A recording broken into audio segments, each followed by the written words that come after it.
The purpose of the walk test is to be able to collect objective data that allows the therapist to evaluate and analyze the subject's walk pattern in an accurate and repeatable way.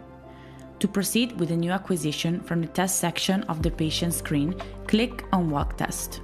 For the walk test, the sensor must be hooked to the appropriate belt and positioned below the line that connects the two venous dimples, lumbar sacral passage at the S1-S2 vertebrae. Start the acquisition by clicking on Rec. During the stabilization phase, the patient must remain still in the starting position, and the patient must walk at his natural speed along a straight path, completing at least 5 complete gait cycles, generally about 7 meters.